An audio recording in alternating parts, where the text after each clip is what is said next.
Estás escuchando Bendecidos en Cristo, el devocional diario de la IBC Corregidora. Muy buenos días, queridos hermanos y amigos. Bienvenidos tengan todos ustedes a esta serie Bendecidos en Cristo, basado en la primera carta a los tesalonicenses. Hoy día vamos a meditar en los versículos 13 al 18 del capítulo 4, donde veremos un evento futuro muy importante en la doctrina cristiana. Es la resurrección de los creyentes. Vamos a ver que este evento es una esperanza consoladora para los creyentes. Y el día de mañana también estudiaremos otro evento futuro que es la venida de Cristo. Usted, querido hermano o amigo, se ha de preguntar, ¿qué pasará con mis amigos o familiares creyentes que murieron? ¿Ellos también participarán del reino de Cristo en su venida? ¿Qué será de ellos cuando venga Cristo? ¿Dónde estarán ellos? Vamos a contestar esta pregunta en este devocional. Vamos a leer entonces los versículos 13 al 18 del capítulo 4 y vamos a estudiar la resurrección de los creyentes.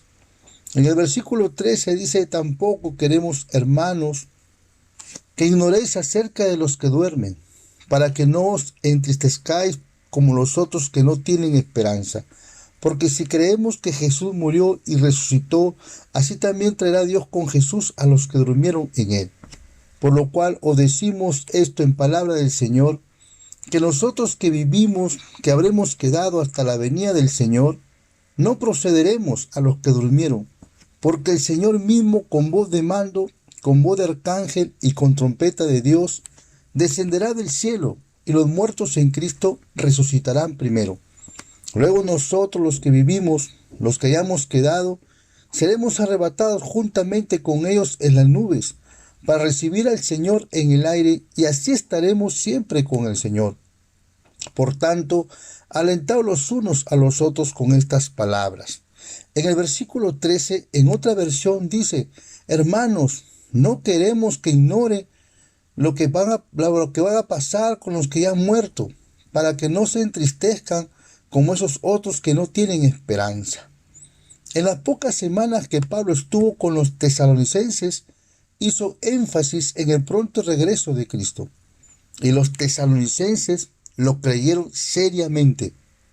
Esta era parte de la razón por la que Pablo les felicitaba tanto, porque era una iglesia que tomaba en serio las enseñanzas de la palabra de Dios. Sin embargo, después de que Pablo se fuera, se hacían preguntas sobre los cristianos que murieron. Estaban preocupados por la idea de que esos cristianos pudieran perderse la victoria y la bendición de la venida de Cristo, y de que no participasen en el reino de Cristo.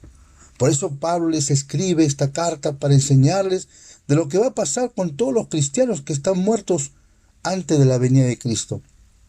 En esta destacada parte de la carta del apóstol Pablo, hemos de ver lo que la muerte significa para el mundo inconverso.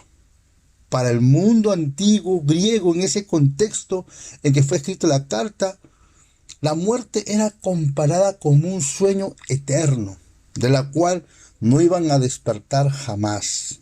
Pero para el apóstol Pablo, según lo que Dios le había revelado, la muerte de un creyente era un dormir para este mundo, como si estuviera en un sueño que algún día va a despertar. Porque en realidad, querido amigo, el creyente que ha muerto está presente con el Señor. Aunque esté ausente en el cuerpo, ausente en este mundo, pero sí está con el Señor, está presente con el Señor. Esto lo confirma el mismo apóstol Pablo en 2 Corintios capítulo 5, verso 8. Pero confiamos y más quisiéramos estar ausentes del cuerpo y presentes al Señor. Y Filipenses 1:23 dice: porque de ambas cosas estoy puesto en estrecho, teniendo deseo de partir y estar con Cristo, lo cual es muchísimo mejor. Aquí Pablo está confirmando que los creyentes que murieron están con el Señor desde el momento de su muerte física. Esto es lo que debemos entender, que nuestros familiares o amigos creyentes que murieron están con el Señor, disfrutando de la presencia del Señor, para no entristecernos y desanimarnos, sino con la esperanza de que ellos también participarán del reino de Cristo cuando el Señor venga. La Biblia no nos prohíbe, queridos hermanos, amigos, que estemos tristes cuando un familiar o amigo creyente fallece. Jesús también lo hizo cuando se enteró que su buen amigo Lázaro había muerto. En Juan 11:35 dice que Jesús lloró por la muerte de Lázaro. Lo que sí la palabra de Dios nos prohíbe es entristecernos de tal manera que nos lleva a la angustia excesiva.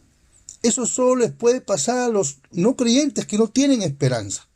Porque para los no creyentes la muerte es algo terrible, que nunca más podrán despertar de ese sueño eterno.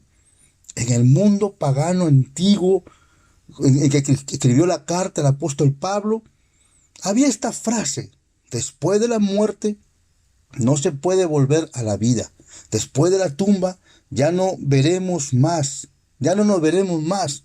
Un poeta griego de aquellos tiempos escribió: las esperanzas son para los vivos, los muertos están sin esperanza.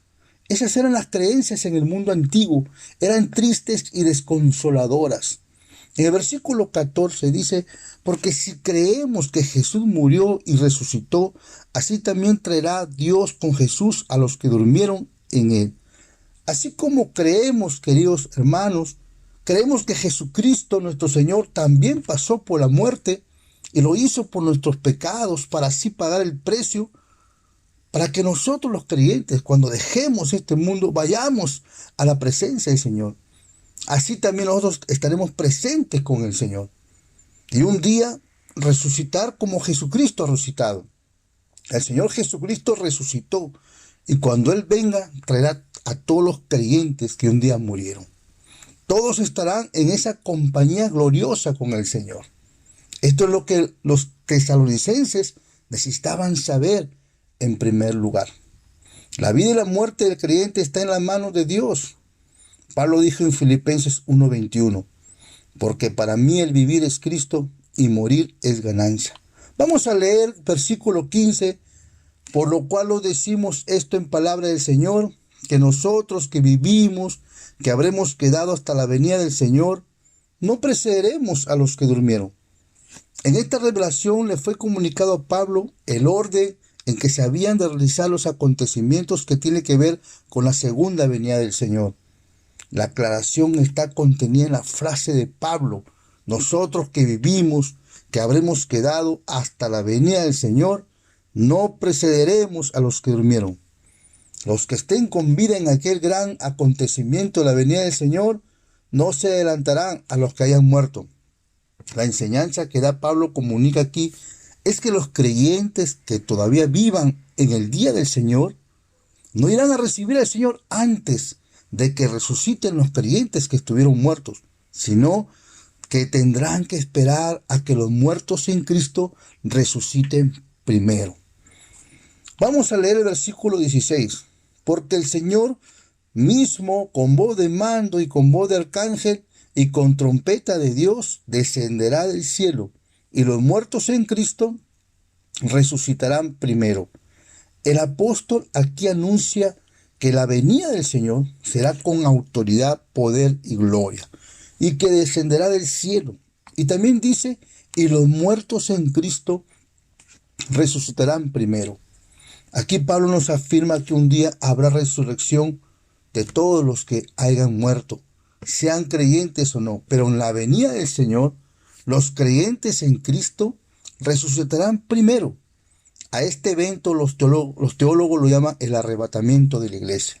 Porque antes que vengan los juicios de Dios a este mundo, querido hermano y amigo, sucederá primero el arrebatamiento de la iglesia de Cristo, donde los creyentes en Cristo resucitarán para encontrarse con su Señor.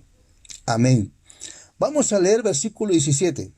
Luego nosotros, los que vivimos, los que hayamos quedado, seremos arrebatados juntamente con ellos en las nubes para recibir al Señor en el aire, y así estaremos siempre con el Señor. Amén.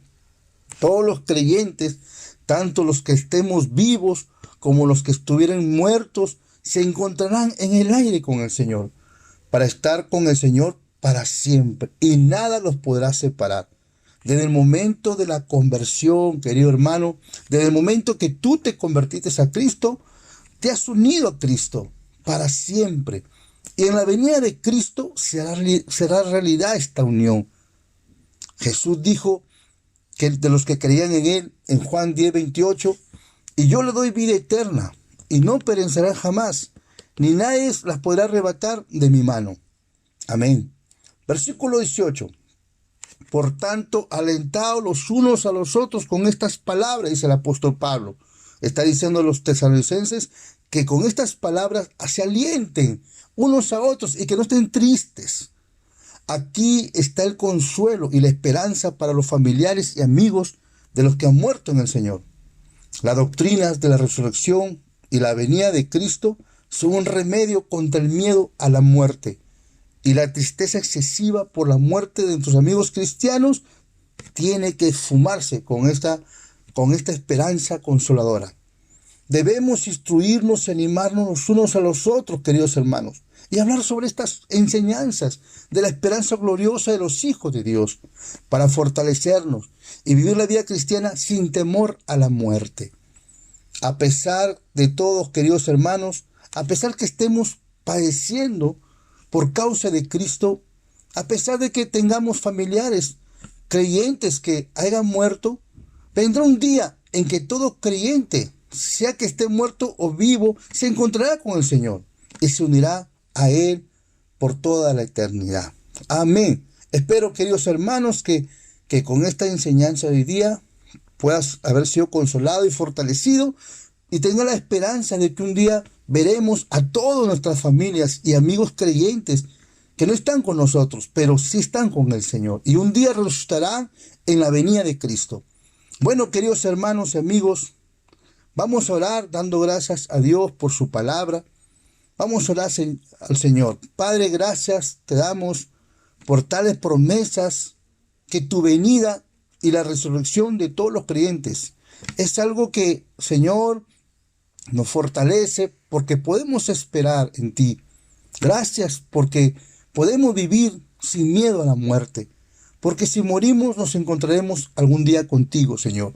Y vamos a poder ver a nuestros familiares y amigos creyentes que no están con nosotros. Pero en ese día de tu venida estarán con nosotros. Tú los levantarás. Gracias, Padre. Fortalécenos. Que nuestro corazón se anime con estas palabras que tú inspiraste al apóstol Pablo.